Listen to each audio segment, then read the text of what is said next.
bigeze kujya muri Amerika, umupasitoro umwanya rero gushaka kuwabo imaka kagira inkuru ati maze nubona ukanze buto yarimo control ukabona kuri screen yawe henditseho ngo adult movie, uzabije ko izo ngizo ubwo wagiye muri decoder zirisho adult movie mu cyo bita adult movie, izo filime z'urukozasoni. Rero wagiye naganiriye kutaziyandurisha amaso yanjye, ibyo sinshobora kubireba. Arambwira toya ati ari mugenzi wawe umupasitoro ati twaramutumye ataraza amara icyumweru cyose yirira adult movie. Bagiye kwishyura basanga kuri konte ye kuri biri ye harimo fagitire ya adult movie iruta ibiryo yari. Baricara bakareba mu dufilime turi mu ijoro kandi agafilime kamwe kabaga ari byo ku isaha. Bagiye kubakubita fagitire basanga harimo amadolari agera kuri 400 ya adult movie. Abandi baratekereza ubushyitsi wacu bwashobora kwera ibi biryo. Ahubwo ati rero tubyemeranyeho facturation automatique, ntabwo tujya twibeshya. Iki cyumba nicyo cyari ibi biryo kandi iki cyumba ni ubushyitsi wanyu n'ukiri barumajya baramuhishira barishyura. Ariko ngiye baravuga ati rero uzitonde uzongeye kuzamurira fagitire. Ndabaga ni mutayiye cyane kuko nge nagambiriye kuva nyigutu ko ntazigera ndi gukoza so usishobora kurya umwanda kuko abana b'Imana bafite uko tugenda. Haguza umuza n'imbuka ugenda wiyandarika wandavuraho genda nk'umusereba yambwira abantu ikibazo cy'urubyiruko afataga mu mufuka batiri naza nayishyize ku mpanga ndayivuga gusa hamanuka ndebe abanyeshuri bagatari kurihuta cyane ndebe kasubira inyuma ko nabo nabifashe. Abanyeshuri baramundaga cyane narigishaga nyine nkabikurikiza kumva ndemereye agapapuro kaje muri envelope ya fake. Mwese sashi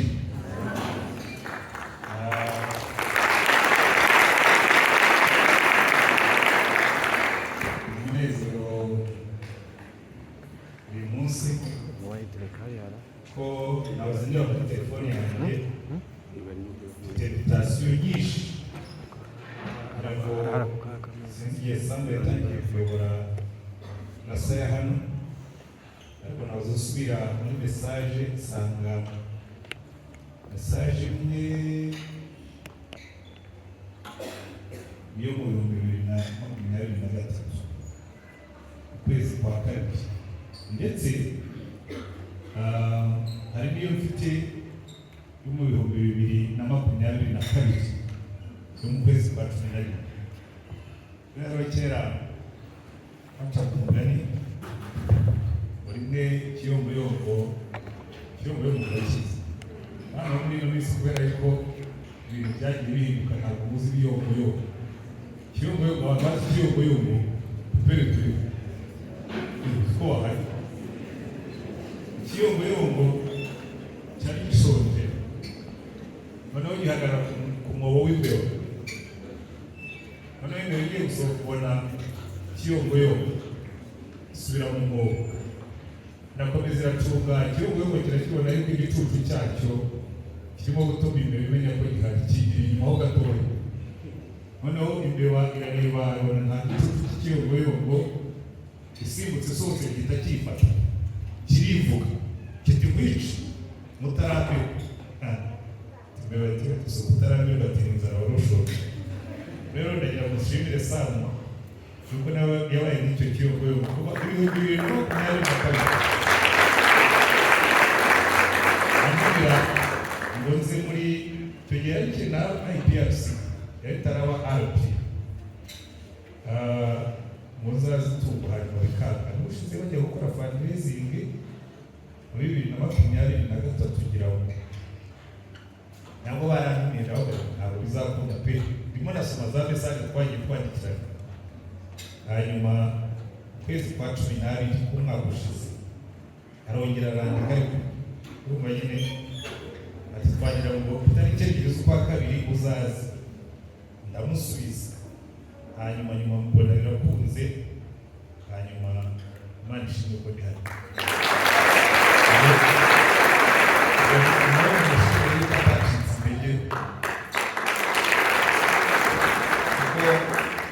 Kugira gahunda nyinshi, kumirwa n'abantu benshi, aba hafi n'abakure, ku buryo rimwe na rimwe hari n'ubwo abantu bibwira ngo wenda ni ukwanga kubasubiza, ni ukubasuzugura wenda kubera ko ari batoya, ariko yewe niyo mpamvu mbira muri batanu iyo mpari nawe ndaboneka, kuko ushobora kubwiriza umuntu umwe akazabwiriza abandi ibihumbi, ntabwo uzi icyo Imana ishaka gukora.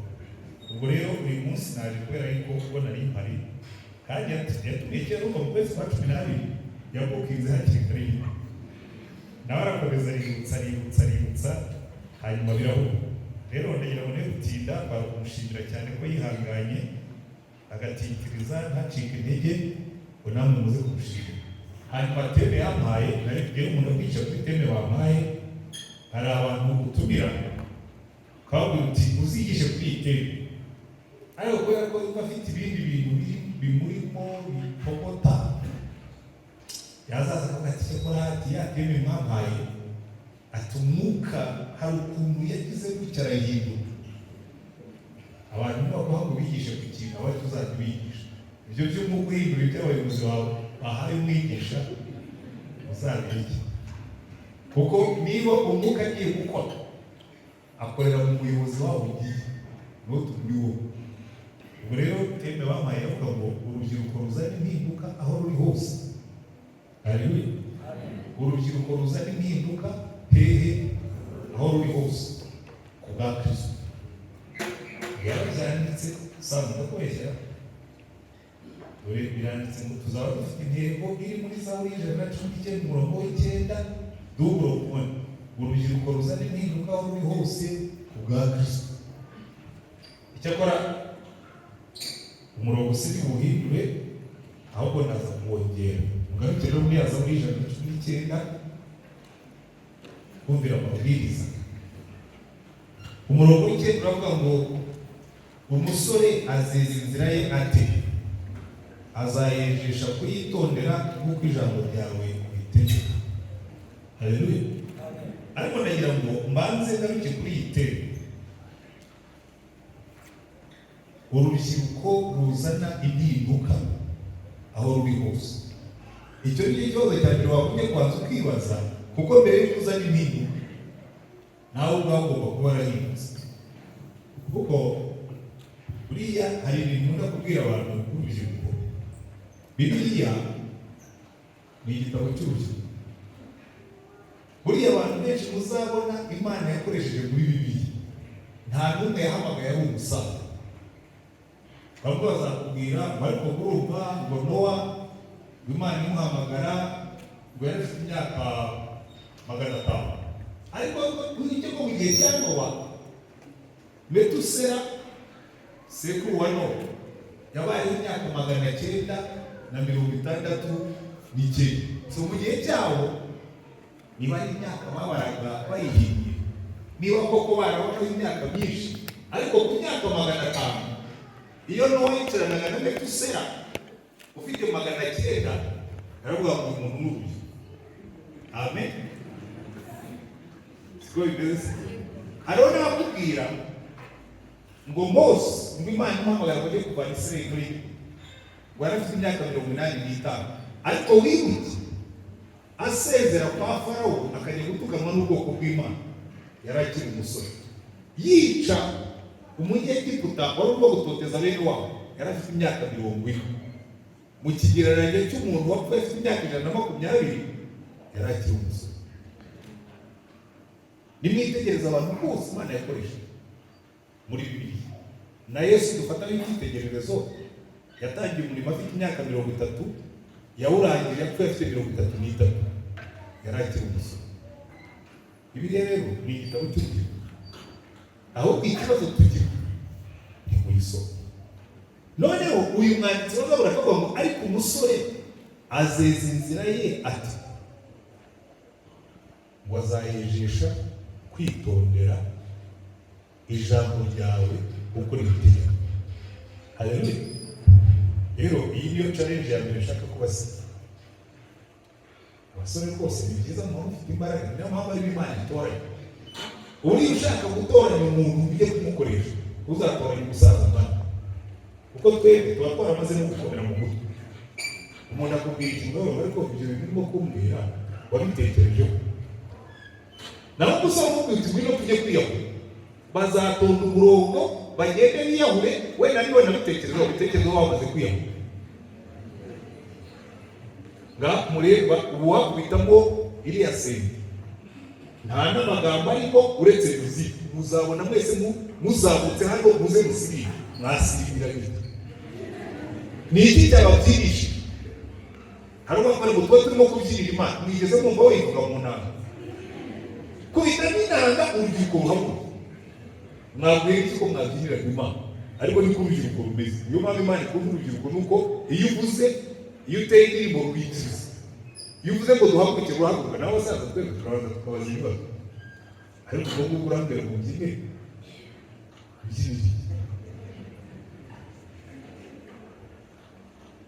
ariko urubyiruko impamvu Imana irwitaho ruba responsive. Iyo wabwiye ngo tujye gukora iki, ushobora kuza nawe tugiye kwiyiriza iminsi 10 tutari. Mfa kuba nawe wahamagaye ukabona abantu baraje, nta nubwo wakwaza ngo turiyirize, nta nubwo wazamuza ngo nitumara kwizaza ngo byinshi, gusa kubera yuko ari ibya challenge bahaye urubyiruko rwasubiza. Bibiliya rero niyo mpamvu muzabona kenshi Imana iyo igiye gukora iki yahagurutse tebe bamaye ngo ni urubyiruko ruhindura aho ruri. Ushaka guhindura ibintu hagurutse urubyiruko. Nimuzumva ahantu abantu bose barwana, inkotanyi zijya kurwana zikageza aho zifata iki gihugu, zari zifite imyaka hagati ya 10 na 30. Umukuru wazo barangiza urugamba, Perezida Kagame yari afite imyaka 35. Hari umuntu abakirubye, ariko mwibuke ko yari amaze indi myinshi mu ishyamba, n'indi yamaze ari mu ishyamba rya Uganda arwanya izindi ntambwe. Urubyiruko nibwo ruba rufite amaboko n'imbaraga zo guhindura. Haleluya. Ikibazo rero ngiye kubaza, kera Abanyarwanda bigisha urubyiruko rwabo bakababwira ngo wima igihugu amaraso, ngo imbwa zikazahembera gusa, bakabigisha kwitanga. Twebwe twagiye mu bwami bwa Yesu, kandi nawe ntugire ngo ibye biroroshye. Yabwiye abantu ngo umuntu wese ushaka kumurikira nateka umusaraba we aze tugiye. None nabo baza barimo murahindura. Ese wateze umusaraba wawe kurikira Yesu? Wababaza ko muri hano mwese nta n'umwe uguyeho, hano murahagurika, muzahindura iki cyangwa mwahindura iki? Iyo urota uhindura iki? Hari ahantu aho usoma hirya hariya, sinzi ukuntu byari byanditse ngo nutagerageza gushyira inzozi zawe mu bikorwa, hari undi muntu uzaguha akazi kugira ngo ushyirize mu bikorwa. Ugerageje kubishyira mu Kinyarwanda ko byari byanditse mu Cyongereza. Iyo urota wihindura iki? Mwibuke tebe yacu yatubwiye ngo ni urubyiruko ruzana impinduka aho ruri hose hose. Waba uri muri basi ukazana impinduka, waba uri mu kibuga ukazana impinduka, waba uri mu rugo ukazana impinduka, waba uri mu ishuri ukaba uzi ngo nicaye hano ndi umuntu ugomba kuzana impinduka, ni transformative. Kandi mureba muri Bibiliya abantu bose muzabona Imana ishima ni abantu bazanye impinduka aho bajyaga hose. Ndashaka gufata urugero rumwe kugira ngo n'iriya tebe tuze kuyifata duhereye kuri urwo rugero, turebe uburyo bikora mu buzima bwa buri munsi. Ujye mu gitabo cya Daniyeli ibice 5, buriya hari amagambo Bibiliya tubwira tugomba kwitaho. Nimubona Imana yarafashe umuntu nka Daniyeli ikandikisha ubuzima bwe, bakaburambura, n'igitabo banditse bakakimwitirira. Ujye umenya ngo hari impamvu.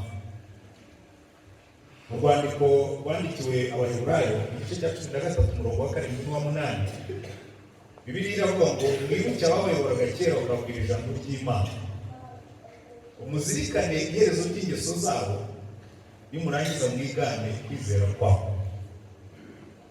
Iyo dusoma muri Daniyeli kuki Imana yandikishije ubuzima bwe, kugira ngo tuzirikane iherezo ry'ingeso ze, twigane kwizera kwe.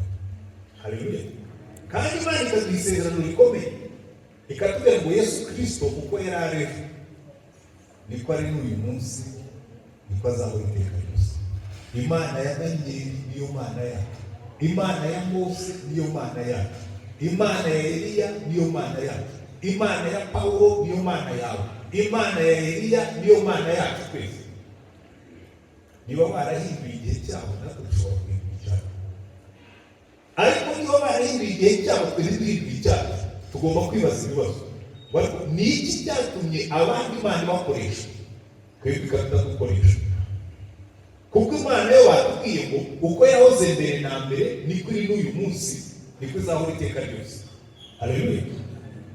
Bashimira ko ndimo kwigisha abasiyantifike. Ubundi iyo ufite equation ifitemo invariable, ikintu kidahinduka, sibyo? Iyo resultat ihindutse, invariable ikirimo, nuko uwo mubare wundi muba mwashyizemo ari wo wahindutse. Siko bikora? Ntabwo bikora. Imana nayo ntihinduka. Abakoranye nayo mbere yacu bagize umusaruro. Iyo niyo equation ya. None iyo dukorana n'Imana ntitugire umusaruro, nibyo wahindutse. Ku Imana yo nemba yawe niyo. Abasentike magera mwambi. Niba Imana yarakoranye n'abatubanjije, niba Imana yarakoranye n'urubyiruko rwatubanjije, Eliya, Elisa, Mose, Yosuwa, Daniyeli, Dawidi, mureba bose muze. Dawidi yica Goliyati yari afite imyaka 18. Isirayeli yose iramuriye.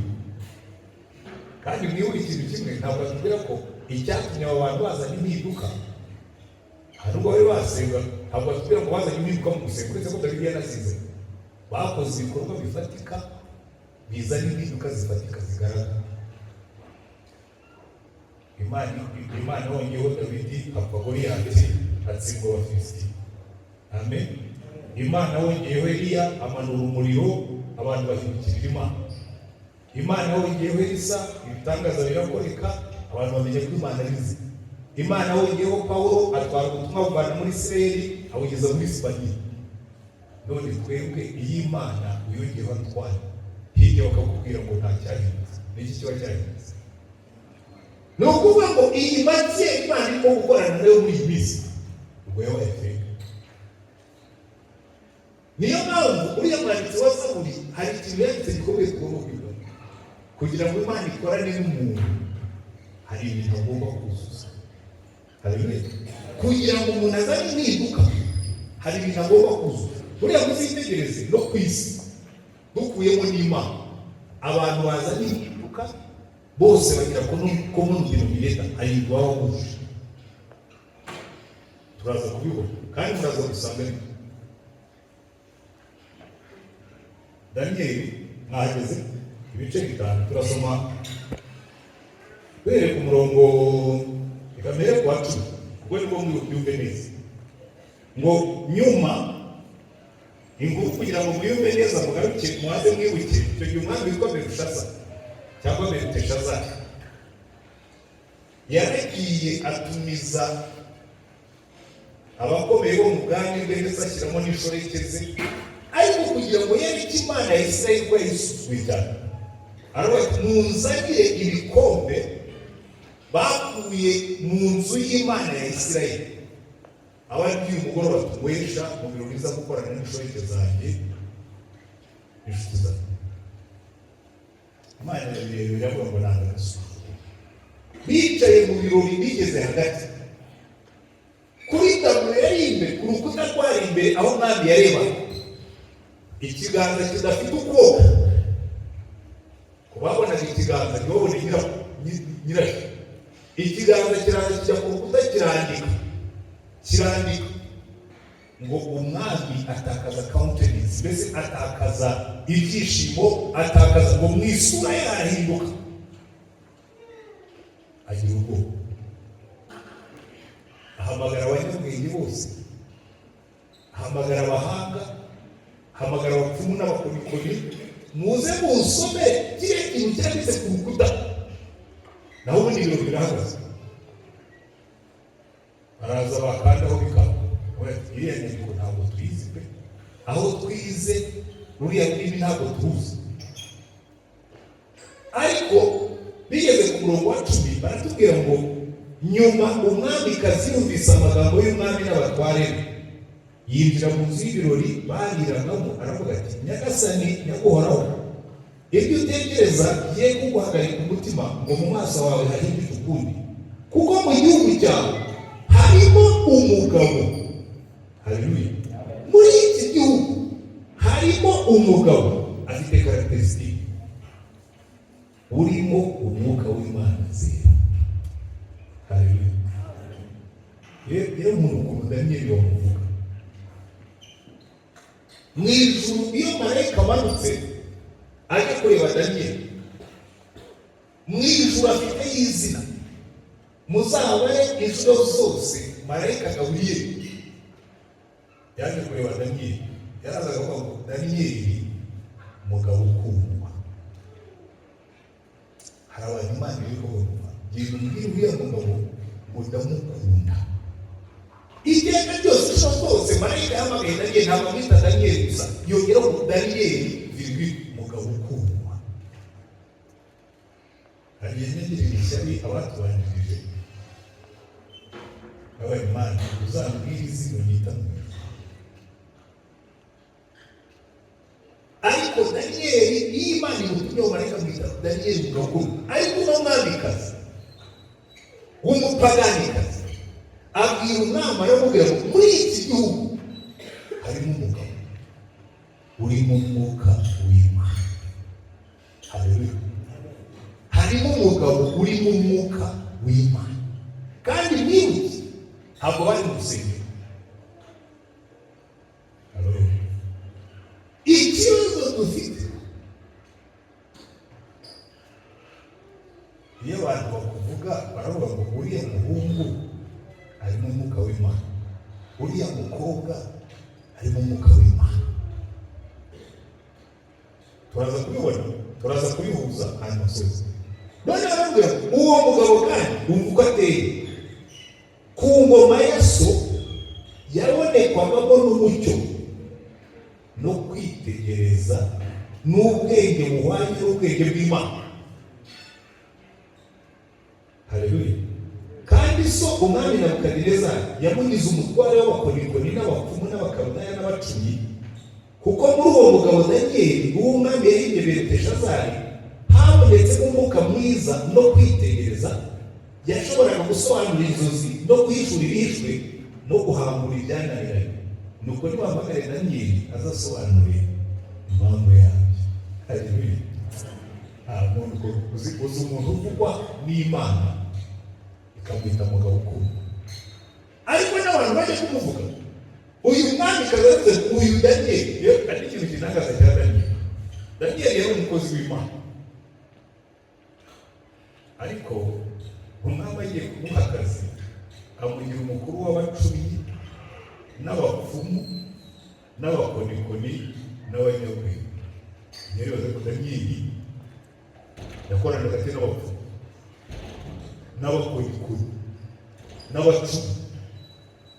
Yigeze gutanga ikiganiro ndi hamwe n'umugabo witwa Rutanga w'amaboko w'umupfumu, azana n'inkoni ye yambaye n'amababa ameze nk'amahembe. Abantu barabwira turapfuye, atwicana na Rutanga uribyuka Rutanga ushobora kujyaho. Ariko ubundi nuzuye umwuka w'Imana Rutanga niyo wagumye kugira ubwoba, nta buryo wagumye ku mutima, kuko umwuka w'Imana urimo urusha imbaraga y'imyuka yose. Niyo mpamvu Daniyeli baramubwiye ko umukuru w'abacumyi n'abapfumu n'abakorikori bakamuwaza agomba kuba iyo haba hari ikintu cyananiranye, avuga ati mubanze mugerageze bya bintu byanyu, akigira mu masengesho. Muze ko maripoti nimurangiza ndigenzure numve ko ibyo mwabonye bihura n'ukuri kw'Imana. Iyo yatangiraga amasengesho ikirere cyarifunga, bakajya bakaraguza imitwe, bakaraguza inkoko, bakaraguza ibicu, bakaraguza iki, bagaruka bakora bya bintu byanyu.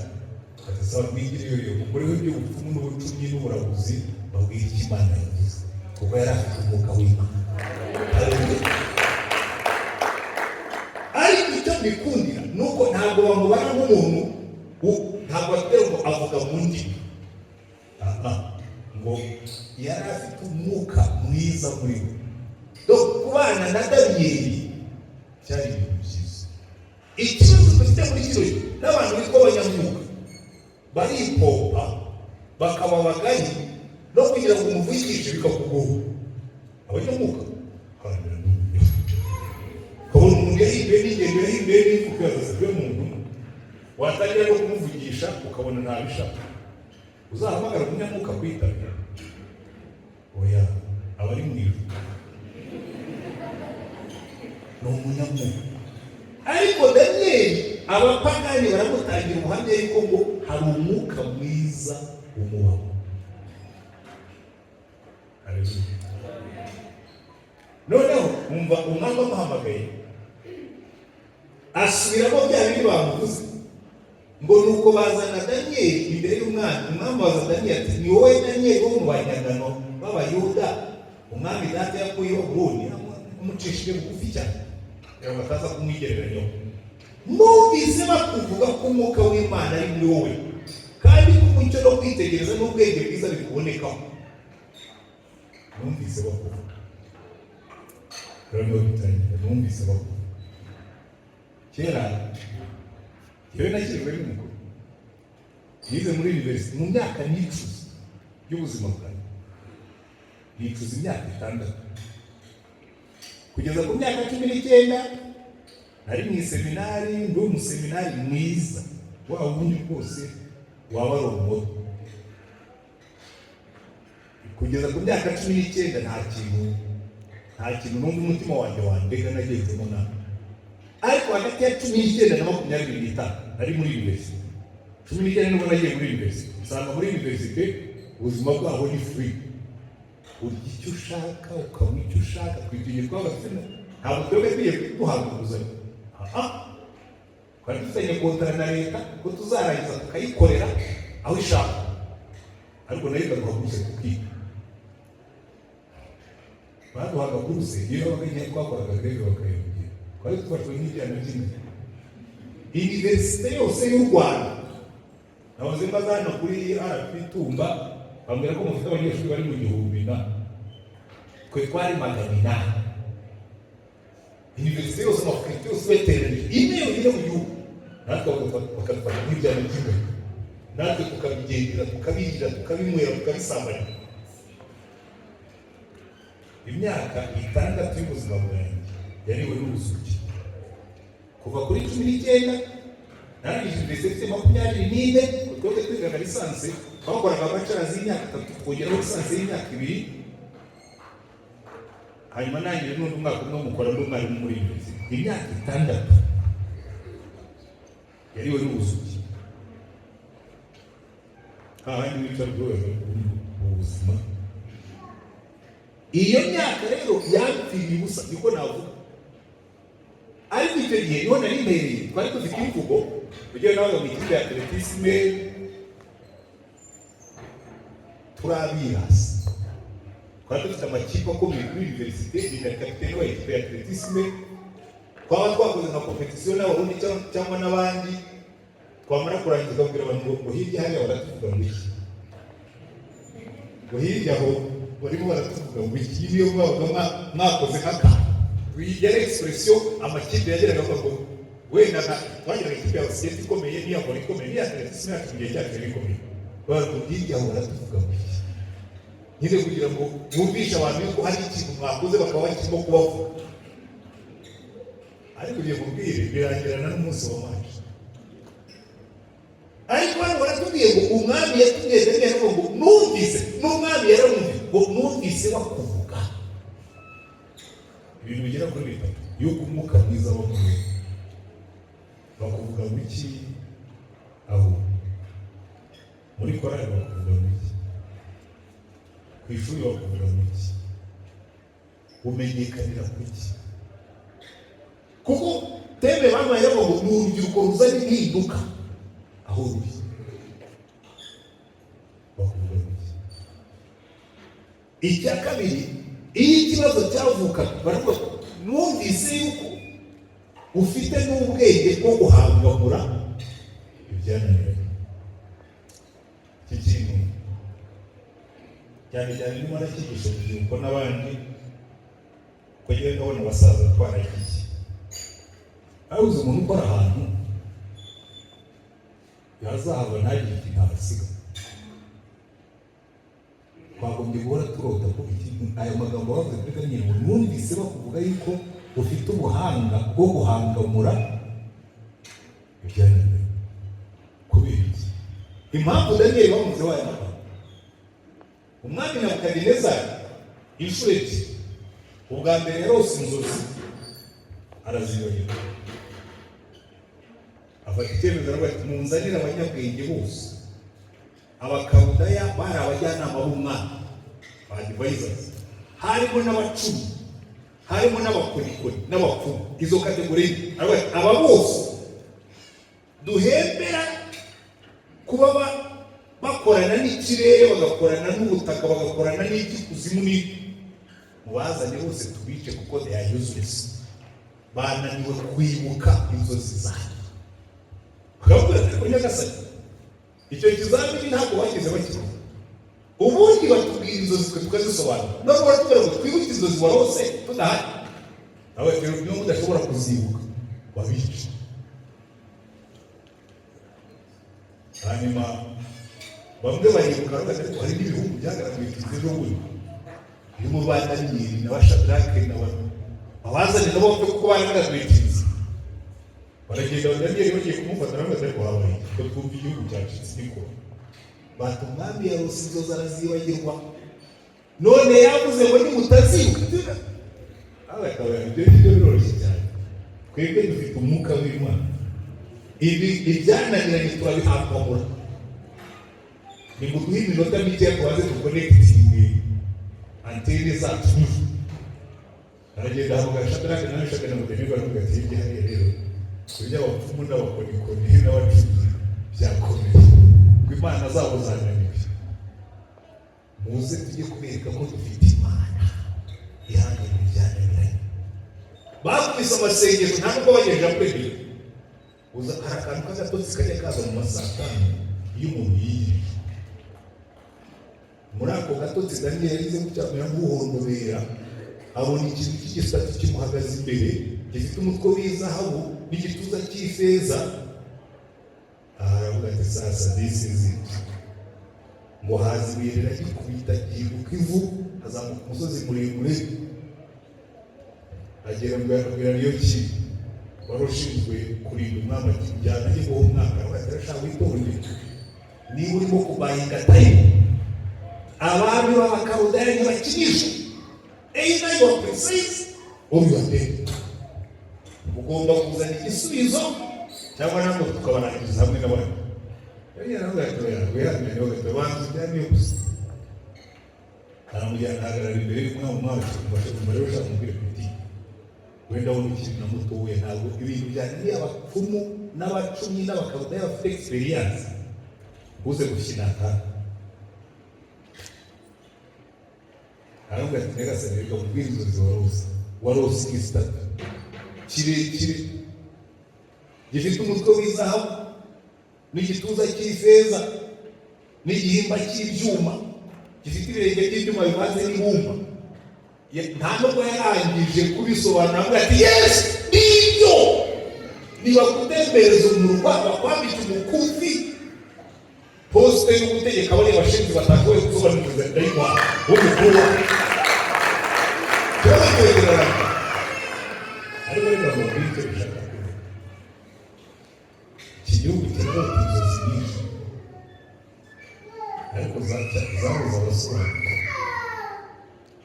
bagenda bavuga ati turashaka abantu b'abahanga mwumvise perezida w'undi avuga ati bakagenda bakazanira abantu bakabwira ati uyu ni igitangaza nyine twifite ubuhanga bwo guhanga mu bijyanire ati namukubita poste mu minsi mikeya tunasanga nta kirimo babura wa muntu wanyu ko nta kirimo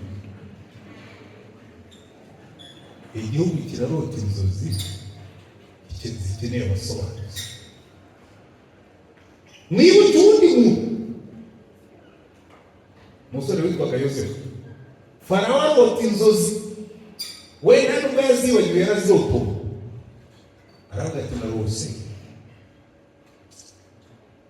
inka indwi zibyibushye ati nyuma yazo haza inka z'iminambe indwi nazo zirazirya zirazimara ati nyuma yaho ndongera ndarota ati ndota amahundo meza arindwi haza amahundo y'iminambe ameze nk'iyishwe n'umuyaga w'uburasirazuba arya ya mahundo arayamara mu mpagarira ba agoronome n'abaveterineri baze basobanura ibyo bintu agoronome veterineri akanze ku nka zirya inka aravuga ati ndarumye kuba ubundi inka zitungwa n'ubwatsi ntabwo ari karinivore ntizirya inyama izo nka zirya inyama ntabwo tuzizi nizo ku yindi planeti zaha ntabwo uko bimeze ayo masaka y'amasaka yo hejuru ubundi amasaka atungwa n'ivo mu butaka ibyo nabyo bigomba kuba wenda n'ibyo kuri Mars cyangwa kuri Venus ariko hano ku isi erega Farawo abuze ibitotsi abuze apeti ariko umugore we muri gereza aho nari yipfuye cyagiye wavuga hari umwana yasobanuraga inzozi aho ari we waziteye baragenda Yosefu bamukurayo ngo baramwogosha bamutera parufe bamwambika imyambaro myiza y'ibitare arazagarira imbere ya Farawo atusobanurira inzozi by'ubu ati ngenda kukubwira nyakubahwa Farawo ati twe dufite imana isobanura inzozi we nta n'iterabwoba yamushyizeho Farawo yacaga bugufi ntabwo ari na Nebukadineza aravuga ati ngaho zisobanurire umwana aramubwira ati rero nyakubahwa dore uko inzozi zisobanura hagiye kuza igihe cy'uburuhuke cy'imyaka 7 ni nyuma yacu hazaza imyaka 7 y'inzara none icyo Imana yashatse kukubwira ubwo yabikweretse inshuro ebyiri biravuga ko bizaba nta kabuza none dore umuti dore intsinzi shaka umuntu w'umuhanga umushinge guhingisha Egiputa yose amuhana kantite bajye bahunika 1/5 cy'ibyo bejeje babirinde inzara izazisange Egiputa mudatiye mufite ibyangombwa byose muri iyo myaka 7 muzahahira n'amahanga bakikije Farawo arareba sasa uyu Imana ko afite ubwenge muri uko yamuvuze yaravuze tuzakura hehe undi muntu uri mu mwuka w'Imana uyu uwo ni umwami w'umupagani uvuga umujene wahuye n'Imana ntabwo yamwemeye kuko asenga ntabwo yamwemeye kuko yavuze mu ndimi yamwemeye kuko yahangamuye icyananiranye haleluya murimo muriga arangiza mukiheba rero ibintu usoma ngo urubyiruko muri kino gihe rurihebye ngo 30 bari muri depression urubyiruko rwihebye ntabwo rwahuye na Yesu urubyiruko rwiheba ni urutagira icyerekezo urubyiruko rwiheba ni urudahanga muri byananiranye ni iki tugomba kuzuza bariya bagabo baduhaye ibyangombwa byose reka bahe ibintu bigera kuri 4 soze icyambere icyarangaga Daniyeli n'abari bari abantu bashaka ibisubizo ariko batabyishakamo bari abantu bavugana n'ijuru Daniyeli ni mu bireba neza Daniyeli yari umuntu usenga cyo gihe kintu cyane Daniyeli yari umuntu usenga niba mushaka kuzazana impinduka ahantu ariho hose pick up the problem fata ibibazo bikikiriho umuntu ubisengereho Imana ikumanurire n'ibisubizo Imana itabyara ibisubizo maze igihe mbibwira ngo niba ukore dufite ikibazo nta nubwo bitangaje ko badufungira insengero, ariko burya mu gihugu perezida wacu igihe burya aradushurira ibintu. Bafunga insengero bwa mbere muri 2018, batyo bafunze insengero 700 mu mujyi wa Kigali, ngo ni amariba y'amazi se, ni amashuri y'abana se. Mu yandi magambo ni ukuvuga ngo ibyo bafunze hari icyo byatwaye umuturage. Hari umuturage wahombye, hari umuturage wabuze icyo arya kubera ibyo ngibyo. Tuzatangira kuba abantu bazana impinduka umunsi tuzatangira kuba ibisubizo by'ibibazo nyakuri. Abantu barabwira ngo urubyiruko ngo 30 na kangahe ngo rurihebye ngo muri depression, musengana na mwigana na mwakoze. Umuntu ufite Yesu ntajya yiyora, kuko twe dufite ibyiringiro bidakoze isoni.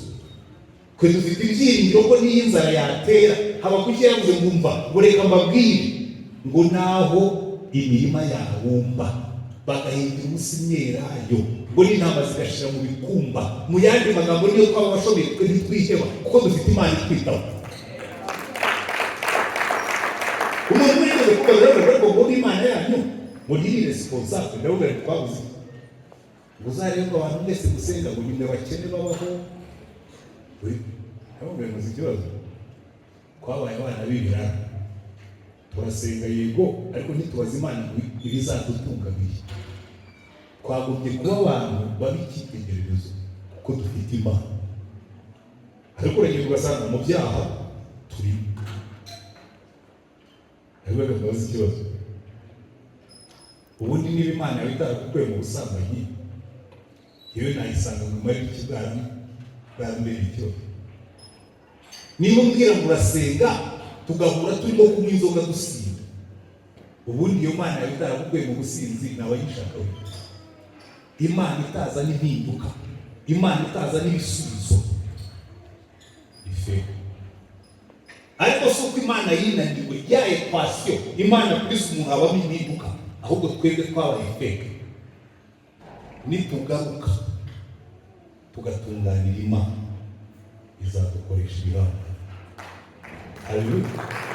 Bariya ba Daniel bari kujije number 1. Daniel rero umuntu uvugana n'Imana usenga muri ukaba cyo ndaba nkigezeho nkurikiraho. Ariko nimwitegereza Daniel na kimwe mu byo bamureze mu gice cya 6 ngo bashatse ikintu bamurega mu kazi. Barashaka tekereza umuntu ukora mu mafaranga, abanzi be bakamutega imitego, bakajya batega imitego bakora biti bagasanga Daniel ngo ntacyo wamurega mu bijyanye n'imikorere y'akazi. Nabyo ndaza kugeraho. Bageze ahantu bari ngo nta handi tuzamufatira uretse ku Mana ye. Bashyiraho itegeko, baragenda batega umwami umutego baramubwira ngo shyiraho itegeko ibuza abantu gusenga, uhinduke Imana yacu. Ushaka gusenga wese aba ageza kukureba ukwezi kose. Daniel aravuga ati sawa, ngewe ikibeshaho ndakizi, ngo akajya akomeza agasenga 3 ku munsi. Hanyuma bukeye bamubaye igituma arimo gusenga, agira ngo yasenga akavuga arambuye n'amaboko, bati twabucakiye turuze mwagira ngo yari ikibazo mfitemo. Bamushyira umwami ati Daniel wasenze, ati intare zirakurya, ati ntabwo rwego. Bamunaze mu rwobo rw'intare basanga intare iruta izindi ntare imutegerejemo. Haleluya. Arara amasinziriye, intare yaramusasiye imugerekaho ukuguru kugira ngo adakonja. Bukeye umwami wari urara mu masengesho Daniel arasinziriye. Ngo umwami ngo yacecekesheje inanga n'ibiryo aravuga ati no kurya ndabiretse n'inanga mwacurahiraga muzihore. Byongeye kubaza Imana ya Daniel niba ishobora kumurinda. Mu gitondo arazangara ku moko, Daniel umukozi w'Imana, ngo ya Mana yawe yakurinze inzara n'amenyo y'intare, ati ndi hano ndi muzima rwose, hari intare zisumba izindi. Haleluya. Bamuzamuramo abwira abandi bamuteze imitego bati ntabwo reka turebe ko za Mana zanyu nabwe bwabwenge bwanyu ushobora kubarinda amenyo n'inzara z'intare. Ngo babanazemo zibasamira hejuru, kuko ya ntare nkuru yari yazibwiye kumwihangane akanikabahaza, ejo nzabaha breakfast yuzuye. Haleluya. Ariko Daniel icyo bamurenze nuko ari umuntu usenga. Abantu benshi ikibazo dufite, iyo umaze kubona masters ukabona PhD, ibyo gusenga ushyira ku ruhande ugakoresha ibitabo wize. nakubwira ngo biba mistake. Imana ihorana ibisubizo birenze PhD. PhD iri muri dimansiyo ya gatatu, umwuka w'Imana ari muri dimansiyo ya kane, ari hejuru. Niho ba Daniel bajya, iyo hasi byabaga byananiranye bazamukagaho bakajya muri dimansiyo y'umwuka, bakamanura ibisubizo bivuye mu ijuru, kandi basubiza ibisubizo ibibazo by'isi. Urubyiruko ruzana impinduka aho ruri, ruzaba urubyiruko rusenga rukamanura ibisubizo. Halo? Icya kabiri, Daniel niwitegereza neza yari umuntu usoma ijambo ry'Imana. Nureba mu gice cya 9 mu cya 10 aravuga ngo narasomye mu gitabo cy'umuhanuzi Yeremiya ko imyaka y'ubunyage bwacu izaba 70, ngo nterura amasengesho. Yasenze iminsi 21, afite n'imyaka nka 90 na ariyiriza arasenga, ariko asengera ku ijambo ry'Imana. Umusore azeza inzira zate yitondera ijambo ryawe. Haleluya. Yeshimira Imana. Nakiri gusoma Bibiliya. Ubu iki gitabo kirimo ubwenge n'amateori yose twigamo. Ushatse wafata Bibiliya yawe, principe z'ingenzi izaziguha. Mwebwe muri bya bintu bihambaye bya amagambo hano mukoresha mu barakomeye muri za IT, muri za mechatronics, hari amagambo numvise bwa mbere hano. Biriya ni mechatronics, ni mega. Urumva nyine sinamenya n'ukuri. Ariko rero ukubiza ukuri, ugiye muri biriya yagura mu bintu mwita mechatronics, Imana yabimenye imbere yawe. Kuko Mathieu gukoresha mubikora niyo yaziremye. So izi nuko azitondeka akava muri kintu, ariko dukwigeze kwibaza. Nyamunda cyane inkuru nigeze gusoma y'umunyamerika witwa George Carver. George Carver yari umwagronomist ariko w'umushakashatsi w'umwirabura. None muri iwabo biriya bintu twita ubunyobwa cyari icyatsi cyo mu gasozi, cyakundaga kumera ahantu bahinze ipamba, kuko burya ubunyobwa bugarura zote mu butaka. Ariko biza kuba byinshi cyane ku buryo no kubirandura barabiranduraga, ariko bya binyobwa bigasigara, bari batabiza kubirya.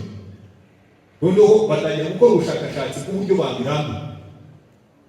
Ariko rimwe George Carver arifata, yarasenga, afata igitsinzi cy'ubunyobwa mu mugira bagakomana, iki cyatsi cyatugoye cyitwa iki kimari kiba kiremeye, atangira kugikoraho ubushakashatsi. Nimusoma amateka ya George Carver, yapatantingishije découverte zigera mu 100 ku bunyobwa. Akuramo amavuta, akuramo amasabune, akuramo ibi, akuramo biriya, aragira aho kandi ibi bintu aho kugira ngo batere ikibazo muri cyo tubirye, biranarika nta burozi buri. Byavuye gufata ikintu kigaragara atagisobanukiwe, ariko yibuka ko Imana yakiremye ikizi kumurusha. Aho mazijije Imana muri computer. Yewe barabwira ngo rero wazicara kazana Imana muri IT. Kandi ubwo murahita mwumva ari ibintu by'ubute cy'ubuswa. Imana muri IT. None za IT muyikoresha samatsinga mutobekeranya n'ibindi bintu mushyiramo bivuye hehe? Biri Imana izi uko biteye, izi n'ibindi byavamo twe tutaramenya. Ariko ikibazo cyabaye ikihe? Abo twita abahanga n'abafashe iby'Imana yiremeye barabiterateranya, turavuga ngo ni ibitangaza, ntitwibuka yuko hirya y'ibyo ngibyo bakoresheje hari Imana yabiremye ishobora no kutubwira n'ibindi tutabona. Nambwiye ngo amenye. Nabyo mbese buriya byabacanze. Iyo umuntu azanye Imana muri IT, umuntu yumva yuko bitakunda, ariko yewe narayibonye bikora. Buriya za computer mu Rwanda, ariko n'ubuzira cyateza ibibazo. Ivuga cyera tutagira gukoresha ama computer, twigeze gukora akazi buriya computer zifite pensi y'umunoye, warakoraga wakora igihe kirekire zigashyuha. Turakoze kwa dufite deadline ya saa 6 y'ijoro, bigejeje saa 5 computer irashyuha irizi. Kandi isaha yari igiye kudufata, kandi iyo projet tutayisubmitinga twari guhomba mu kazi. Ngira umusore twakoranaga nabo barabizi, yewe nkorera Imana kandi akazi dukora n'ak'Imana. Ibyo ari byo byose, ibyo gukonjesha computer tukamara amasaha 2, ntabwo turibona amasaha 2 yo gukonjesha ngo twongere tubone n'isaha yo gukora degera imbere y'abayapfuye. Reka mwe shyiraho ikiganza twirambike ibiganza. Yesu yaravuze ngo tuzambika ibiganza ku barwayi bakira, kuko na kompiyuta zishobora gukira. Kubitaho ikiganza turasenga, turangire gusenga tubongera nyuma. None nimubona Imana izi gukoresha kompiyuta mu masogonda aho twari gutegereza amasaha. Urebe icyo mbabwira, icyo bariya baturushaga bazanaga Imana mu byo bakora byose, ijambo ry'Imana, akaba abantu basenga. Icya gatatu, bagakorana n'Umwuka Wera, kuko buriya connectivity yacu n'ijuru Imana yatubwiye ngo muzahabwa imbaraga Umwuka Wera nabazaho. Ikibazo twagize, Umwuka Wera twamufungiye mu rusengero, Umwuka Wera twamufungiye mu ndirimbo. Iyo twajya hano tugasimba tukitera hejuru twumva Umwuka yakoze, ariko njyewe mbumva Umwuka ukora mu bintu bisanzwe. Haleluya. Mose ayobora Abisirayeli, Imana yamuhaye abafasha bo kumufasha 70. Iramubwira ngo ariko bariya ubwa mbere Yetro yarabikubwiye urabikora, ariko ntibyabyaye umusaruro. You know what? Wabikoze ntabwo ntabashyizeho Umwuka. None uzabazana imbere y'ihema ry'ibonaniro, nende ku Mwuka ukuri mwubashyireho, urebe ikivamo. Umwuka yamumanukiyeho barahanura. Imana yavuga ati ngo byakoreze. Uzarebe abacamanza bose ba Isirayeli, iteka ryose baravuga ngo Umwuka w'Uwiteka amuzaho cyane. So Umwuka w'Uwiteka yarabanzaga akaza ku muntu mbere y'uko Imana imukoresha. Niyo mpamvu na Yesu asubira mu ijuru yabwiye abigishwa be ngo murindirire mu murwa, muzahabwa imbaraga Umwuka Wera nabazaho. Haleluya. Muzahabwa imbaraga Umwuka Wera nabazaho, kuko ntabwo yuko muzahabwa imbaraga muri domeni imwe, duhabwa imbaraga muri domeni zose. Amen. Uko iyo Umwuka yaje duhabwa imbaraga no mu mubiri. Cyane mu mubiri uzabibona, muzabona n'ingero nyinshi. Hari abantu ujya mbona bashushanyije Samusoni afite ibimisire n'iby'umubokiseri, ahubwo ariko buriya mubyibeshyaho. Samusoni ashobora kuba afite n'uruti ruri munsi y'urwanda, ari akagabo k'agashabara n'agatugu, ariko iyo Umwuka w'Imana yamuzagaho yakubitaga Abafilisitiya 1000 nta wundi bafatanyije. Haleluya. Kuko Umwuka w'Imana iyo aje akorera no mu mubiri yacu. Kandi ikiri kwereka nuko umunsi Umwuka yamuvuyeho Misiri zari zigihari, ariko Abafilisitiya baramufashe bamukuramo amaso. Ariko umunsi Umwuka yamugarutseho yashikuje inkingi z'inzu, yica Abafilisitiya 3000 b'abayobozi. Ngo abo yishe uwo munsi bavugaga wishe mbere. Umwuka w'Imana ashobora gukorera no mu mibiri yacu. Muzahabwa imbaraga Umwuka Wera nabazaho. Iyo Umwuka w'Imana yamujeho, mu Bami igice cya 18, Abami ba mbere, ngo ariruka asiga amafarasi. Yaha, umuntu wiruka agasiga amafarasi aba afite izindi mbaraga, izo ni iz'umubiri. Haleluya. Muzahabwa imbaraga Umwuka Wera nabazaho. Ariko ikindi gihe nkunda Bibiliya mu Bakorinto ba mbere igice cya 2 aravuga ngo twebwe dufite gutekereza kwa Kristo kubw'Umwuka uturimo. Umwuka utubamo ushobora kugusitinga n'ubwenge bwacu, tukazana impinduka muri domene zose, kuko dufite Umwuka w'Imana. Haleluya. Domene ya gatatu, n'amarangamutima yacu. Izo za depression namubwiraga, amarangamutima yacu y'Umwuka yaje arayagusitinga, kuko baratubwira ngo imbuto z'Umwuka ni umuti wa depression n'ibindi bibazo byose tugira. Ariko imbuto amahoro n'ibyishimo, ibyo ni antidote ya depression. Nta muntu wishimiye kuba deprime, birakora nasa. Niba wumva uri deprime ujya mu Mwuka, niba wumva ibibazo byakubanye byinshi ujya mu Mwuka, ubona amahoro, ubona ibyishimo, ubone kwihangana. N'ubana n'abantu bakunaniye bagoranye, ujya mu Mwuka, ubone kwihangana, ubone ingeso nziza, ubone kugira neza, ubone kuba neza. N'ubu urimo gukora akazi, ujya mu Mwuka, ubone gukiranuka no kwirinda. Duhabwa imbaraga, ariko ikiruta Umwuka dukonekitinga n'ijuru. Donc tuba dufite anteni ifunguye, cano ibifunguye, sinyare ni 5/5. Kuvuga ngo ndabizi uko ijuru rikingutse amukonekite, nzajya ndabona urugendo biva mu ijuru ko Bibiliya tubwira dufite isezerano rikomeye cyane nuko abantu barishyize kera. Bibiliya tubwira ngo iby'amatwi y'umuntu atigeze yumva, iby'amaso y'umuntu atigeze abona, n'iby'umutima w'umuntu utigeze utekereza, ngo ibyo ngibyo ngo Imana yabihishiye abayikunda. Bikubwira ngo hari ibintu Imana iba yahishiye twe tugomba guhishura tukazana impinduka aho turi. Amen. Bariya abantu bose Imana yakoresheje ngo bazane impinduka, muzabona ibi bintu bose babihuriraho. Namba 1 bari abantu basenga, icyo twakibonye. Namba 2 bari abantu batura mu ijambo ry'Imana, bakamenya icyo Imana yavuze.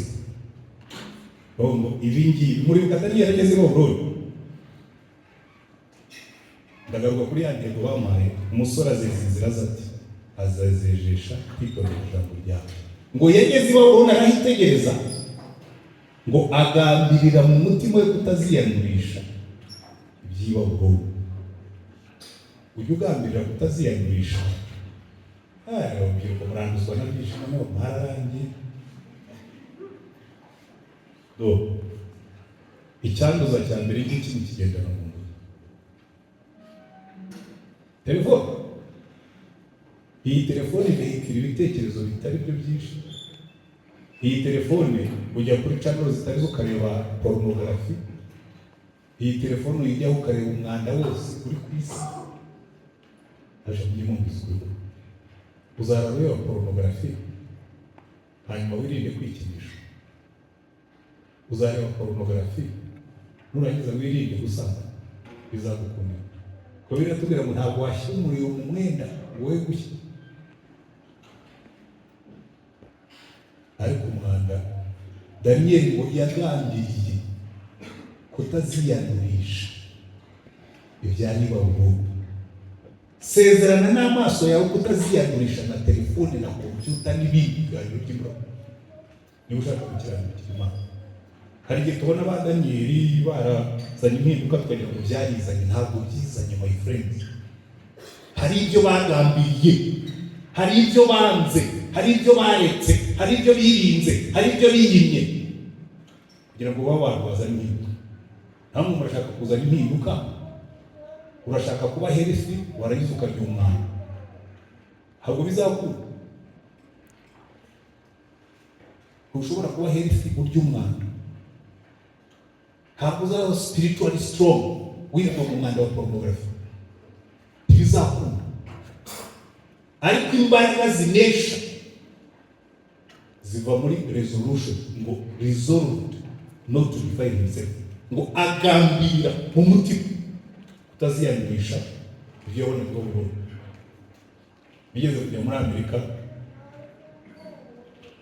umupastori umwambere rero gushaka kubaho imaka kagira ngo ati maze nubona ukanze buto yari remote control ukabona kuri screen yawe handitseho ngo adult movie, uzabije ko izo ngizo ubwo wagiye muri decoder zirishyurwa. Adult movie mu cyo bita adult movie, izo filime zo gukozasoni. Ndaho ngiye nagambiriye kutaziyanurisha amaso yanjye, ibyo sinshobora kubireba. Arambwira toya ati ari mugenzi wawe umupastori, ati twaramutumye ataraza muri cyumweru cyose yirira adult movie. Bagiye kwishyura basanga kuri konte ye, kuri biri ye harimo fagitire ya adult movie iruta ibiryo yari. Baricara bakareba mu filime turi mu ijoro, kandi agafilime kamwe kabaga ari byo ku isaha. Bagiye kubakubita fagitire basanga harimo amadolari agera kuri 400 ya adult movie.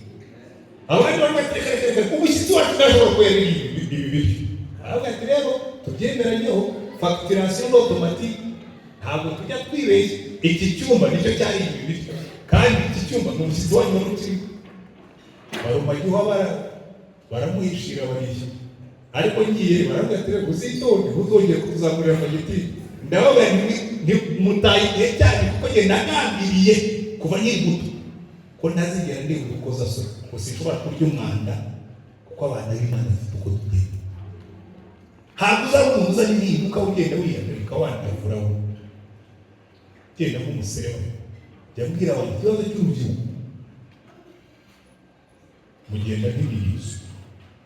Mpamvu mvuga gutyo ntibigire ngo ndabatutse. Umuntu arabyuka mu gitondo ngo umusitari akaza yambaye ibikufi bimeze nk'iminyururu, wajya kubona ukabona abajeni bose bambaye iminyururu, n'abaririmba muri korali babyambaye bose, mwafu musigaye muri imfungwa za uriya wenda ko abyambara kuko ari imfungwa cyamufunze, wowe ufunzwe nani ko twebwe Yesu yatugize free. Ariko uwo musitari nawe kuri musitari wowe urabona umuntu wese wambaye ibi amanura ipantaro yambarira ahangaha ayitendeza igeze ahangaha, nawe umanura ugeze aho uti wambaye usigaye ugenda gutya byagenze bite? Ati niko abasitari dusigaye tugenda. Ati urimo urakurikira uri umurizo, ibintu bidafite sansi, bidafite inyongeragaciro mu mibereho, bidafite inyongeragaciro mu mitekerereze, wabyandutse mu busitani. Ntabwo uzazana impinduka uri umurizo, uzana impinduka uri umutwe. Kandi Bibiliya niko itubwira ngo twe tuzaba imitwe, tuzaba imirizo. Twe ntabwo turi imirizo, turi imitwe. Twe tujya imbere bagakurikira, ntabwo wajya imbere ngo tujye ubugihugu. Kandi kabiri niba uyemeza no kuba umurizo, uzahitemo inyamaswa ube umurizo. Wenda uzaba umurizo w'inka, n'ibyanga uzaba uw'intama, uzaba uw'ihene kuko akaba ari gatoya cyane, uzaba uw'umuserebanya kuko uwukurura mu bintu byose umuserebanya ugiyemo. Iyo unyuze mu byondo umurizo ukoramo, iyo unyuze mu mwanda umurizo ukoramo. Nujya kuba umurizo, uzaba umurizo nibura w'ikintu gishyize. Toranya abo ugenda inyuma. Ntabonye mwahise mukonje, ntabwo bikiri umwuka, byagarutse mu buzima bwa buri munsi. Toranya abo ugenda inyuma, ntabwo uzagenda n'abasambanya ngo unezeze Imana. Kuko niho ngiye gusoreza, aba ba Daniyeli impamvu banejeje Imana akitwa umugabo ukundwa, yagambiriye akiri muto bataziyandurisha ibyibaguru. Mose yagambiriye akiri muto ngo abona yuko gutukanwa n'ubwoko bw'Imana bimurutira ibinezeza by'ibyaha byo muri Egiputa. Yosefu yagambiriye akiri muto, nubwo bajya bamubeshyira ngo yaripotingaga abakuru be ngo nyuma bamwangaga, nawe atoya tuzafatanya mu bindi, ariko mu binyoma byanyu ntabwo nzajya. Agambirira akiri muto. Wagambiriye icyo? Niba ushaka kuzaba umusore uzana impinduka, niba ushaka kuba umukobwa uzana impinduka, niba ushaka kuba icyitegererezo, gambirira kutaziyanurisha ibidukikije byose. Gambirira kuba umutwe, we kuba umurizo. Gambirira gutungwa n'ijambo ry'Imana, ibyo byita byiza ubyite byiza, ibyo byita bibi ubyite bibi. Iyo nshimira Imana, nari narananiranye kumviriza byari byaranze, nari umwirasi w'akabongo. Kugira niga muri primaire, natangiye ndi umuhanga. Primaire abandi bahize imyaka 6, niga imyaka 5 ya secondaire. Première na deuxième nabibumbiye mu mwaka umwe mu kiramo wa gatatu. Ko nagiye kwiga narigishije kwandika, narigishije gusoma kwandika byo ntabwo narigize. Abantu bagaze uyu mwana uzi gusoma atazi kwandika, banshyira mu wa kabiri, sigara mu wa mbere niga kwandika, higa igihembwe kimwe, mu gihembwe cya kabiri niga mu wa mbere no mu wa kabiri, mu cya gatatu nanga kwiga mu wa mbere, njya mu wa kabiri. Hanyuma umwarimu watwigishaga umuyobozi w'ikigo wabitaga maître principal, ahubwo ati wa mwana yanze kwiga mu wa mbere, ahubwo ati kwa mwihore mureka kumwe mu wa kabiri natsindwa tuzamusibiza abandi bazamusanga. Bako ndabitsinda ntabwo munigira mu wa gatatu. Secondaire byagenze neza, university na rero iyo ugize Imana ukaba umuhanga mu ishuri, ubu mwirasi. Bariya ba Daniyeli ikintu baturusha, baratubwira ngo Daniyeli na Shadraka na Meshaki na Abedenego ngo bari abasore beza barebare ngo badafite n'inenge. Kandi umwami yari yavuze ngo mushakire abasore bavuka mu miryango myiza. Icyaka mushakire abasore basobanutse, bazi kugenzura ibintu, b'abahanga kabisa, bafite IQ hejuru. Icyaka ni mushakire abasore bafite confidence, batabira icyuya mu maha iyo bahagaze imbere y'umuyobozi. Ibyo bintu bine bari bafite byagombaga kubica burundu. Nubona umusore mwiza, umusportifu, w'umuhanga, ujye umusare. Kuriya rwose Satani aravuga ati gusa uyu musore mwiza ntawe yaba umuroko, reka akajya agenda yumva atakiza. ubwo bwirasi nawe warimo ndabuze rero ngo umuntu w'umurokore aba ari umusore kandi bivuye biganaga n'abarokore. Noneho uwo umwe n'inshuti yanjye twakoranaga siporo twari ari ku inshuti cyane, ariko namusanze asiye akajya ambwira ibintu by'uburokore. Nari umukatolika wize mu seminari, yambwira iby'uburokore nkamureba nkavuga ariko niba umuntu aseka agasiga, ubundi ubwo ngubwo bijya guseka byanyu ayawe yashakaga mbwira nisaza zawe nazabitekereza ariko no nawe ayawe ati nyamara ukeneye agakiza Imana yaguhaye umugisha. Hanyuma ndiga ndarangiza mu mwarimu muri universite, umwaka urangiye akabaho akamanje urupapuro rwa A4 interuro 3 gusa yakawutindi iyo nigishaga wari kumbona afataga mu mufuka batiri naza nayishyize ku mpanga ndayivuga gusa hamanuka n'ibi abanyeshuri bagata kurihuta cyane bikasubira inyuma ko nabo nabifasha. Abanyeshuri barankundaga cyane narigishaga nyine nkabimpresiyo kumva ndemereye. Agapapuro kaje muri envelope ya fake ya Airmail icyo gihe zaguraga amafaranga 2, interuro 3 ziranterura, ibiro byanjye bihindura 0, nisanga nicaye hari hakurya hejuru ya Rulindo umusozi hejuru nigisha muri Tronco.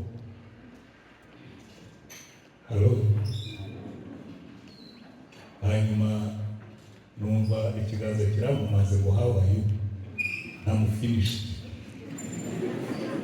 bandangije, arambwira ngo ya ntabwo bakurangije ahubwo turatangiye. Imana ishyira Bibiliya mu ntoki zanjye, nari nayabona umukobwa twiganaga kera tukiri muri universite yabaye muri 78 ngezwa muri 83 kubera iyo Bibiliya. Ibindi bitabo byose ndabizinuka pe, najya gusoma nkumva ntibiryoshye, nasoma Bibiliya nkumva biragenda, ndayisoma sitara kuri Yesu ndakiza. Arambwira ngo rero utangiye kubaho life starts now. Rulindo hari hejuru hari namaze imyaka 8 kandi 5 muri yo nari mfite masters yo mu Bwongereza, nigisha Icyongereza muri Tronco. Watwereje muri stage yo kwiga Icyongereza nyine kukivuga neza ko twaratangiye muri Frankfurt. Baduha stage y'amezi 4 ngeze mu Bwongereza bahindura mu masters. Baravuga ko turabona ufite fefu, turabona ukuntu hari ibintu bikurimo, we turabushyira muri masters. Abandi bakora amezi 4 ngiye nkora amezi 12. Masters yanjye ndayihura ndayizana, nandikira muri minisiteri nazanye masters yo mu Bwongereza batusubira Rulindo subira ariko njyanye na Yesu. Nyine abantu baba depression deprima ufite Yesu ahubwo rero nageze Rulindo numva Yesu ambwira ngo ubundi aho ngiye kuzanya hanga make a change here.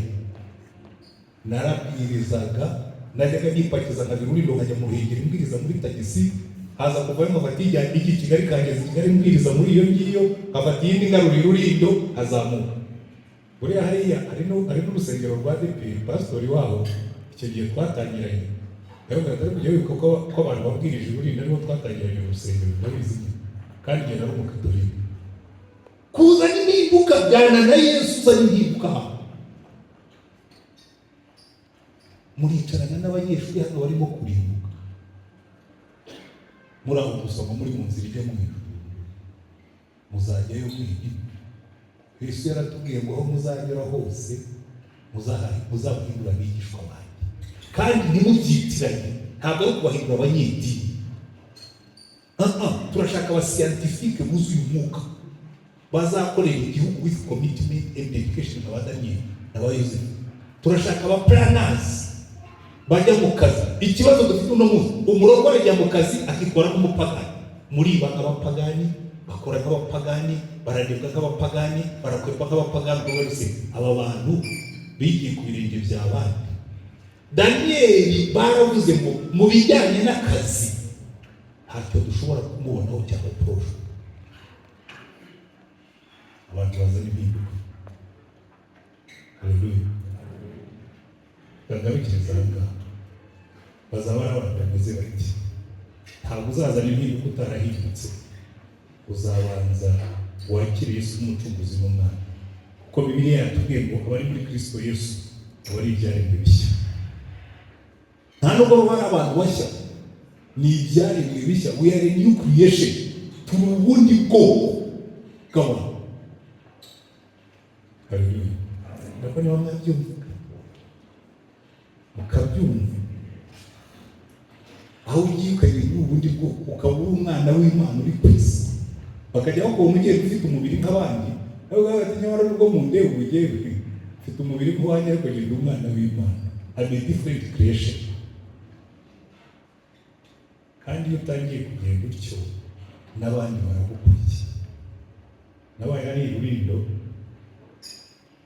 mbwiriza abamaseri, wari directrice wacu niwe wanje gutya, ko twarakoranaga nawe prefet des études, kayibwira ati wowe ibintu byawe byarayobye, uba hano wagombye kuri frustré, wararakaye, wariye umwanda.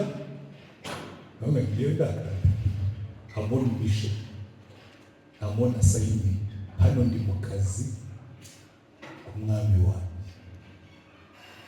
Ko tugenda tuganira ugera muri ko ibi bintu wabisobanuriye neza nanjye ndabyumva. Kandi dufite groupe twajyaga dusengeramo, twavuga mu misa, iyo nari mu Katolika, umugore wanjye rero wamuye mu Katolika, nuko nyine nagiye kurongora ngo tuzatangira kwa padiri. Ndavuga ngo humura nta kibazo. Yewe n'umuntu namusengera mbwe ati uzane ikanzu yawe musubize mu gipadiri kugira izi seminari. Nasubira kuko hari abantu benshi bakeneye ubutumwa. Hasubira gusa nuko ntabwo sinzi uko yabigenza, koze natwara umugore nasubira mu gipadiri n'ukundi byapfuye wa munsi. Ariko ibyo nendaga kubabwira turi igice everywhere you go. Reka ngarukiriza hano dusengere komite, ariko reka mubanze mbasaba,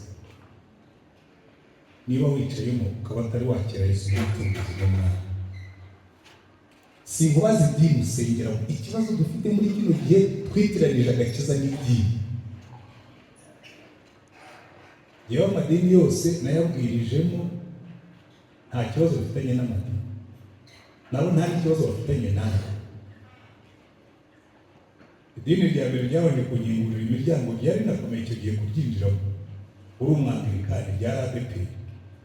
Ariko representa wacu icyo gihe yanditse ibaruwa abwira abanyeshuri bo muri jepe, abajepesi mwongere mu rwego rw'ikongera bayideho, ndagira ngo muze kunyubaha cyane. Nijye wabaye secrétaire général wa mbere wa jepe. Ariko icyo gihe abanyeshuri bangoye bwa mbere barawapanga ikote kuzira ku poroso, kabure kugenda uzimuka ibyo ni uporoso mubwira nagiye murambiye kandi ko uyu mugore wawe ariko ndi wabyuka. Ariko Imana iza gukora vindication. Bateguye ibiterane by'umwaka wose, Imana imanukira muri representa, bajyaga representa tuhanura njya mwuka usenga kanahanura witwaga Sanzukwi. Arababwira ati Imana iravuze ngo uriya ni umukozi wanjye natoranije, ngo ibi biterane byose mwatondetse niwe uzabyigisha. Ahita yandika ibaruwa yandikira abapasitori bose ati nimubona abanyeshuri bazanye n'umuvugabutumwa utari uwacu mujye mumwakira, ni Imana yabitegetse. Vindication ntabwo ndimo kubabwira ikidini, ndababwira Yesu uhindura ubuzima. Kuko agakiza nikagira idini, agakiza kabonerwa muri Yesu. Ndagira mu busabe bwo wicayemo hano utari wakira Yesu nk'umucunguzi, bivuga iki? Kubanza ukimenya nk'umunyabyaha ukanabyemera, warangiza ugafata icyemezo cyo kubivamo, akakubera umucunguzi, amaraso y'akakwezi.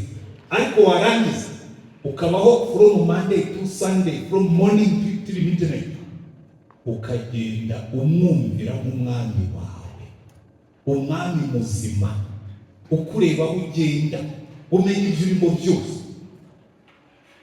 Umusore azenze inzira zati yewe narahinduye hariya, ijambo ry'Imana ni ryiza ritubwira icyo Imana ishaka, ariko umusore azenze inzira zati agendera imbere ya Yesu. Siko nugendera imbere ya Yesu aho ugiye hose ukamenya ngo Yesu araniye, hari ibyo utazajya kuko Yesu ni umwami wawe.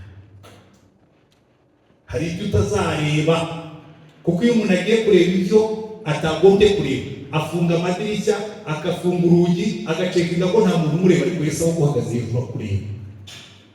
Nuzirikana icyo ngicyo uzeza inzira zawe. Ariko cyane Yesu yadusigiye bishe.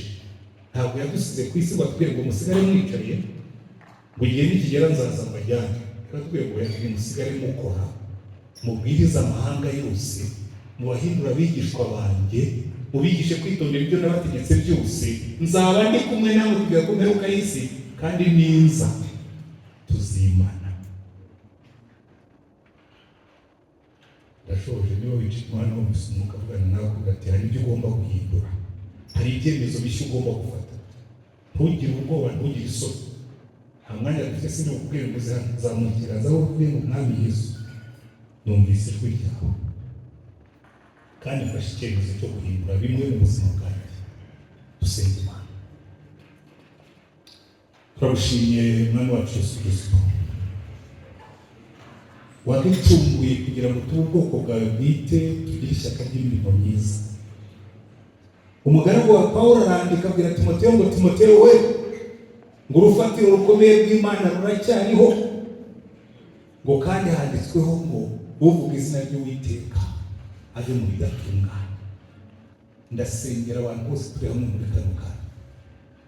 Mana, muri ino minsi urashaka urubyiruko rwuzuye umwuka, urubyiruko rugendera mu ijambo ryawe, urubyiruko rugahamagara mu gusenga, urubyiruko rufite umugambi wo guhindura aho bagiye hose.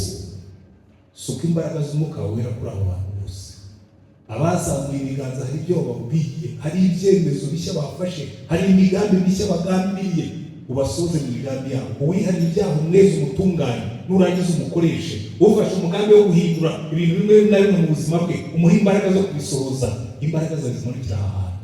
Turasengera iki kigo Mana, reka igicu cy'umwuka wawe gitwikire iyi RP ya hano. Imbaraga zawe zihamanukire, hazasohoke abanyabwenge bahindura ibintu, hazasohoke abanyabwenge bahanga ibintu bishya, hazasohoke abanyabwenge batangarirwa kubera yuko bakoranye n'umwuka wawe wera. Mana, ntabwo wigeze urimita umwuka wawe wera mu bintu byo gusengera gusa. Waduhaye umwuka wera kugira ngo tugire imbaraga mu buryo bw'umubiri, tugire imbaraga mu buryo bw'ibitekerezo, tugire imbaraga mu buryo bw'amarangamutima. Tuvemo abantu bameze nka ba Daniyeli bayoboye abami bane bose bakakumenya, kandi Babuloni ikamenya yuko abantu bakwize baba batandukanye. Turashaka abantu bameze nka ba Yosefu bakora planning y'igihugu. Mana, ntikitwe n'inzara. Turashaka n'abandi bazagukorera, imbaraga zawe zikagaragara ahantu hose, aho tugiye hose tukazana impinduka. Reka umwuka ze kuri twe Mana, uhumura amaso y'uru rubyiruko.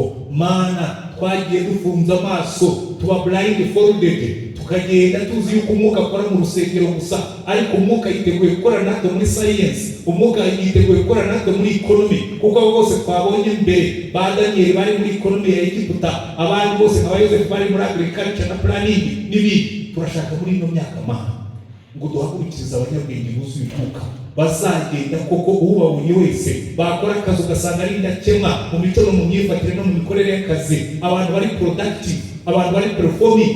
Mana, turashaka abantu baguhesha icyubahiro kubera ko bari fruitful. Turashaka abantu baguhesha icyubahiro kuko bari productive. Turashaka abantu bazakubahisha. Bajya bajya gushaka umukozi bakavuga ngo turashaka umukozi uri mu mwuka w'Imana. Bajya bajya gushaka umukozi bakavuga ngo turashaka umukozi usenga, kubera yuko azana ibisubizo. Abo nibo bantu dushaka Mana. Usuki uwo mwuka kuri campus zacu zose. Iyi generation Mana igiye kuza nyuma yacu, izaza ni generation y'abanyembaraga, izaza ni generation ifite ibitekerezo bishya, izaza ni generation ifite imikorere mishya, ihindura igihugu, ihindura isi. Mana, ubyumve, ukomeze ubane natwe, ukomeze wikigaragaze, ukomeze uduheshe umugisha. Ko ni mu izina rye dusabye Umwami wacu Yesu Kristo. Amen.